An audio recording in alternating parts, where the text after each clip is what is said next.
সাবচিটো ডিপার্টমেন্টের সবচাইতে সুন্দর এবং আমার সবচাইতে প্রিয় প্রসেসটি হলো এই উড কাট এবং প্রিন্ট মেকিং। এবারের কাজটা একটু ভিন্ন ধরনের, তাহলে চলুন শুরু থেকে বলি। প্রথমেই কাঠকে ভালো করে সিরিজ কাগজ দিয়ে সুন্দরভাবে ঘষে কাঠের যেই দিকে কাজ করব সেই দিকে ঘষে মসৃণ করে নেব। এরপর গামিং করতে হবে। ফেভিকল গামের সাথে খুব কিঞ্চিত পরিমাণ জল মিশিয়ে ভালো করে একটা দ্রবণ বানিয়ে ওটাকে পুরো কাঠের উপর ভালো করে দিতে হবে। আর এটা হলো এই কাজের লেআউট অনুযায়ী পুরো ড্রয়িংটা এবার আমি আমার মতন করে কাজ করে নিচ্ছি। এর আগে যতগুলো উড কাঠের কাজ করেছি সবগুলো একটা বড় কাঠের মধ্যে পুরো একটা কাজ করেছিলাম। এইবার হলো খোদাইয়ের পালা। তবে এইবারের কাজটা ছোট ছোট সমান মাপের 4টা কাঠের উপর করা। প্রথমেই যেই অংশগুলোতে একদম রং পড়বে না, মানে একদম ফকফকে সাদা থাকবে, সেগুলোই আমি প্রথমে খোদাই করে তুলে ফেলছি। আর এই কাজটা করছি কারণ আমরা একটা সারফেস প্রিন্ট নেব। আমার কাজের বিষয়বস্তু ছিল প্যাঁচা। একটা প্যাঁচা নিজের বৈশিষ্ট্য ধরে রেখে তারপর তার জীবন ধারণ, তার সন্তান পালন, জীবন চক্র এবং খাদ্য সঞ্চালন সবকিছুই আমি এই 4টা কাঠের মধ্যে ফুটিয়ে তোলার চেষ্টা করেছি। স্যার বলেছিল যতগুলোই কাঠের মধ্যে কাজ করি না কেন প্রত্যেকটা কাজের একটাই বিষয়বস্তু থাকতে হবে, সেই বিষয়বস্তু নিয়ে আমাদেরকে কাজটা আগাতে হবে। পুরো 4টা কাঠের জন্য আমি সারফেস প্রিন্ট হিসেবে বেছে নিয়েছিলাম এই লাইট ইয়েলো কালারটাকে। এইবার রোল করলে যে অংশগুলো খোদাই করে তুলে ফেলেছি সেখানে একটু রং ধরবে না। যেহেতু 4টা কাঠই একই মাপের, সেজন্য আমি সবগুলো কাগজ প্রথমে একই মাপের করে কেটে নিচ্ছি প্রিন্ট নেওয়ার জন্য।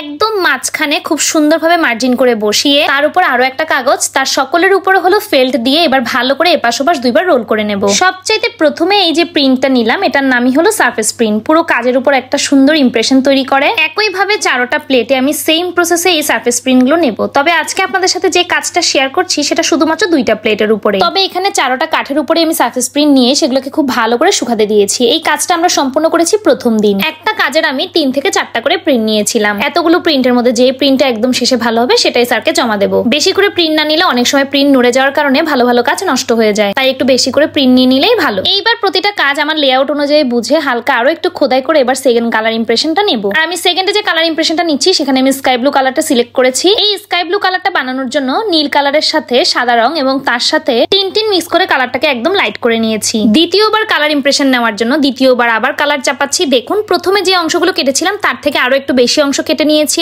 এইভাবে প্রতিবার প্রিন্ট নেওয়ার পর, মানে প্রতিটা কালার ইমপ্রেশন নেওয়ার পর আবার একটু একটু করে খোদাই করব, অবশ্যই পূর্বে করা লেআউট বুঝে। এইবার আমি পুরো চারপাশের যে অংশটা আছে সেটা তুলে ফেলছি ভালোভাবে পরিষ্কার করে। মেইন সাবজেক্ট দুটোতে এবার আমি আরো 2টো কালার ইমপ্রেশন নেওয়ার পরে আমার কাজটা শেষ হবে। থার্ড ইমপ্রেশনে আমি একটা লাইট ব্রাউন কালার সিলেক্ট করেছি। রেড, ইয়েলো এবং টিন মিক্স করে ফার্স্ট একটা ডার্ক ব্রাউন বানানোর পর তার সাথে আরো কিছু পরিমাণ হলুদ এবং টিন মিক্স করে একদম লাইট ব্রাউন বানিয়ে নিলাম। সেম প্রসেসে আবার তৃতীয়বারের মতন প্রিন্ট নিচ্ছি। প্রতিবার প্রিন্ট নেওয়ার সময় খুব ভালোভাবে কাঠটাকে খুব সুন্দরভাবে মার্জিন করে কাগজের উপর না বসালে কাগজের প্রিন্ট নড়ে যেতে পারে কাঠ নড়ে যাওয়ার কারণে। এত কষ্ট করে এতবার খোদাই করে প্রিন্ট নেওয়ার তখন কোনো মানেই থাকে না, তাই কাঠ প্রিন্টের সময় বসানোর আগে খুব ভালোভাবে কেয়ারফুলি কাজটা করতে হয়। আমার থার্ড ইমপ্রেশন নেওয়া শেষ। এবার একদম ফাইনাল খোদাই করছি, ফাইনাল প্রিন্ট নেব, একদম লাস্ট এবং 4 নাম্বার প্রিন্ট। এইবার ডার্ক ব্রাউন দিয়ে আমি কাজটা করব। সেই ব্রাউন কালারের সাথে হালকা একটু কালো মিক্স করলেই এই ডার্ক ব্রাউনটা হয়ে যাবে। একদম শেষবারের মতন যখন রোলার দিয়ে কালি চাপাচ্ছিলাম পুরো কাঠের উপর তখন বেশ আনন্দ লাগছিল, কারণ ফাইনাল প্রিন্টটা দেখার পর নিজেরই মন আসলে অনেক ভালো হয়ে যায়। এই যে 3 থেকে 3.5 মিনিটের ভিডিওতে আপনাদেরকে যে লম্বা প্রসেসটা দেখাচ্ছি এই পুরো কাজটা কিন্তু